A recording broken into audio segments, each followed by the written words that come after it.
In the land of the Akan people, where the sun warmed the earth and the stories spun like spider webs, lived Anansi the Spider. Anansi was known for his cleverness, but also for his insatiable hunger and his desire to always have more than everyone else. Times were hard, and food was scarce. "Oh, Anansi, my belly rumbles like a distant storm. There is so little to eat," said also Anansi's wife, sighing. "Father, I am so hungry I could eat a whole forest," said Kwekutsin, Anansi's son. "Do not fret, my dear wife, my clever son. Anansi always finds a way.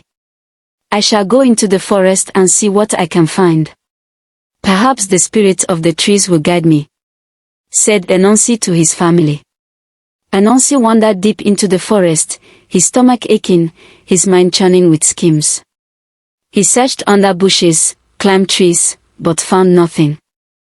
Just as he was about to give up, he stumbled upon something extraordinary. "What is this?" "A pot. Just sitting here, abandoned. But it's unlike any pot I've ever seen. It gleams." Anansi thought, his eyes wide with surprise. As Anansi carefully picks up the pot, suddenly, a voice booms from the pot. "Feed me." Goodness gracious! A talking pot. And it demands food. This is truly a marvel. "I wonder," said Anansi as he jumps and drops the pot, then cautiously picks it up again. Anansi looks around, then decides to test the pot. "Pot, if you truly speak, then, give me some food. I am starving." "As you wish," said the talking pot, loudly. Suddenly, the pot begins to bubble and steam. Delicious aromas fill the air. Within moments, it's overflowing with steaming yams, roasted plantains, juicy fish, and sweet palm wine. Unbelievable. A feast. All for me, Anansi said with his eyes wide open. He begins to eat ravenously, forgetting his family. Anansi ate and ate until his belly was round and full. He was so delighted with his discovery, and so eager to keep it a secret, that he decided not to tell also his wife and Kwekutsin, his son. He would come to the forest every day and feast alone. Days pass. Anansi grows plump and happy, while also and Kwekutsin remain thin. "Anansi, you leave every morning and return with a full belly, yet we still starve. What is your secret?" asked also Anansi's wife. "Father, please share your good fortune," begged Kwekutsin, Anansi's son. "Oh, just a little fruit here, a few berries there, my dears. Nothing substantial. The forest is tricky, you know. Sometimes I find a bit, sometimes I don't. You must be patient," Anansi said as he wipes his mouth, looking innocent.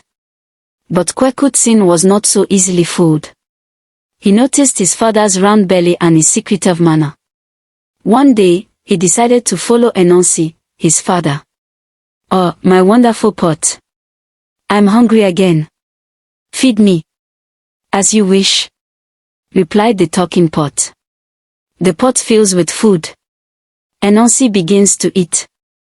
Kwekutsin watches, hidden behind a bush, his eyes wide with astonishment. A talking pot. And it makes food.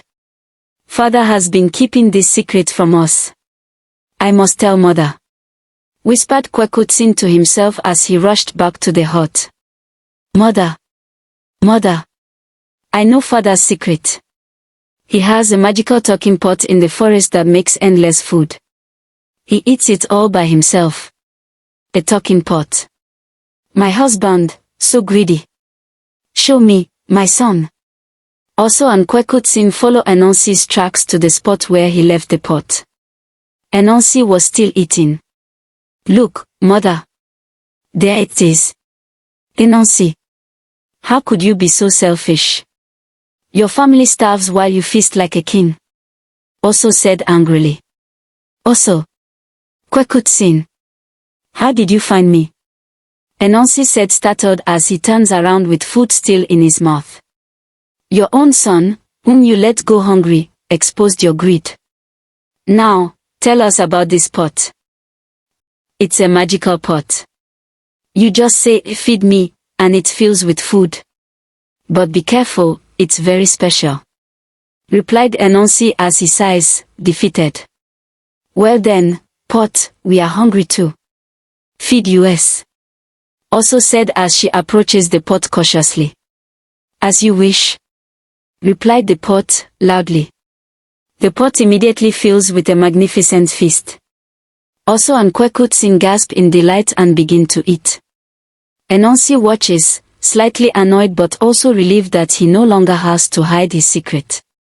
The news of Anansi's talking pot spread quickly through the village. Everyone came to marvel at it and share in its endless bounty. For a while, there was plenty for all. My pot is truly a wonder, isn't it? Said Anansi, puffing out his chest. It truly is, Anansi. Thank you for sharing it. Said the first villager. We have never eaten so well. Admitted the second villager. Suddenly, a mischievous gleam appears in Anansi's eye. He gets an idea. You know, this pot is truly magnificent. But I wonder, what if it could do more than just feed us?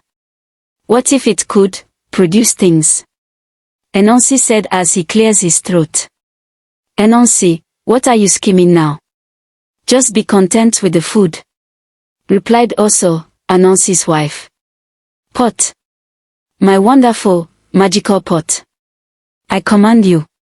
Produce, produce. He thinks hard for a moment, gold. Anansi said as he ignores his wife. Give us gold. The villagers murmur excitedly. The pot shudders, then speaks in a low, rumbling voice, very different from before, you have abused my magic. You have asked for greed, not need. I will not produce gold. Instead, the pot begins to shake violently. Instead of gold, it starts to spew out stinging insects, thorny branches, and dirty water. What is this? No. Stop. Anansi said as he jumps back. Get away from it. Warned also, his wife. Run. The pot has gone mad. Screamed the villagers as they ran in all directions. The pot continues to spew out unpleasant things, chasing Anansi and the villagers as they ran for their lives. The talking pot, disgusted by Anansi's greed, unleashed its fury. It chased Anansi and the villagers far away, spewing stinging insects and thorny branches until they were completely exhausted. Oh, dear. Perhaps I shouldn't have been so greedy. Said Anansi. Anansi, you never learn. Contentment is a virtue. Replied also, his wife. We had enough food, father. That should have been enough.